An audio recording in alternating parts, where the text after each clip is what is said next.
प्रादेशिक सेना के जवान प्रशांत देव और संजय देवनाथ मणिपुर में भूस्खलन में ड्यूटी के दौरान शहीद हो गए थे।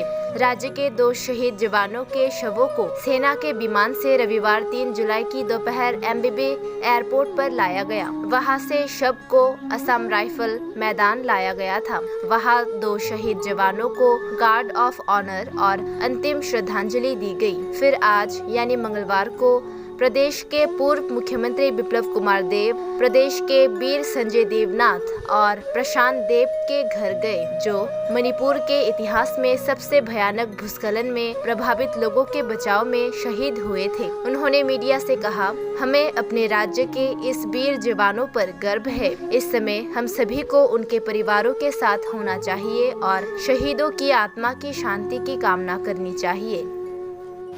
मणिपुरे शहीद हुआ বিশালগড় থানার অন্তর্গত বাইদ্যারদিঘি স্থিত শহীদ সঞ্জয় দেবনাথের বাড়িতে মঙ্গলবার সকাল 11টা 15 মিনিট নাগাদ এলেন রাজ্যের প্রাক্তন মুখ্যমন্ত্রী বিপ্লব কুমার দেব।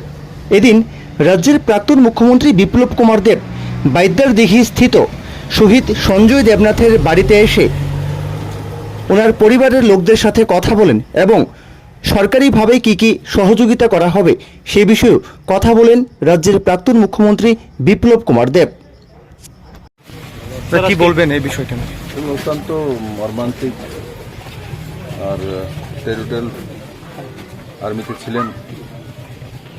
মণিপুরে যে বিভৎস ল্যান্ডস্লাইডিং হয়েছে, আমি চিফ মিনিস্টারের সঙ্গে কথা বলেছি। মণিপুরের ইতিহাস এটা ভয়ঙ্কর ল্যান্ডস্লাইডিং। মানুষের জীবন বাঁচানোর জন্য গিয়ে নিজে শহীদ হয়েছেন।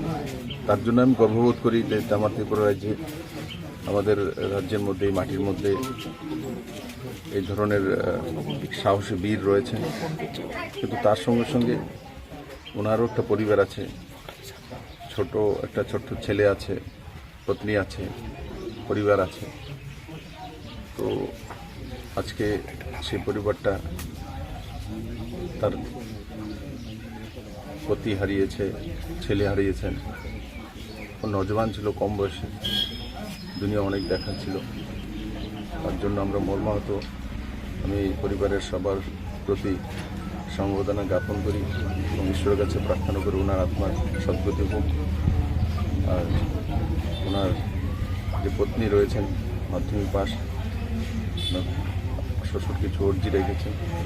আমি দেখব, কথাবার্তা বলবো মুখ্যমন্ত্রীর সঙ্গে, কীভাবে সহায়তা করা যেতে পারে। এই সময় সবার আমাদের কর্তব্য এই পরিবারের সঙ্গে থাকা, কারণ নিজের পরিবারের জন্য না, অন্যের জীবন বাঁচানোর জন্য শহীদ হয়েছে। ত্রিপুরা সরকারের তরফ থেকে কী সহযোগিতা করা হবে সেটা সরকার সিদ্ধান্ত করবে। নিশ্চিত আমি যে বিষয়টা এখানে উঠেছে, আমি মুখ্যমন্ত্রীর সঙ্গে কথা বলব। দেখুন, প্রশান্ত দেব বীর শহীদ, আর মণিপুরের যে ল্যান্ডস্লাইডিংয়ে আপামর জনসাধারণকে রেস্কিউ করতে গিয়ে নিজের জীবনকে সমর্পণ করেছেন। আমি এই ধরনের বীর সৈনিকের জন্য গর্ববোধ করি। কিন্তু তার সঙ্গে সঙ্গে আমরা আজকে একটা নজওয়ান, আমাদের ভারত মাতার পুত্রকে হারিয়েছি। আর সঙ্গে সঙ্গে ওনার একটা ছোট্ট মেয়ে আছে, পত্নী আছেন, যারা জীবন অনেক কিছু স্বপ্ন দেখেছিলেন।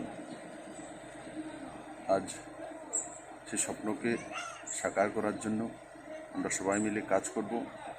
ওনার মেয়েটা যাতে ওনার ইচ্ছা অনুসারে পড়াশোনা করে নিজেকে প্রতিষ্ঠিত করতে পারে, সেই দিশাতে আমরা সবাই প্রয়াস থাকব। আমি ওনার আত্মা সদ্গতি কামনা করি এবং পরিবার যাতে কম সময়ের মধ্যে এই ব্যথা থেকে বেরিয়ে আসতে পারে, তা আমি ঈশ্বরের কাছে প্রার্থনা করি।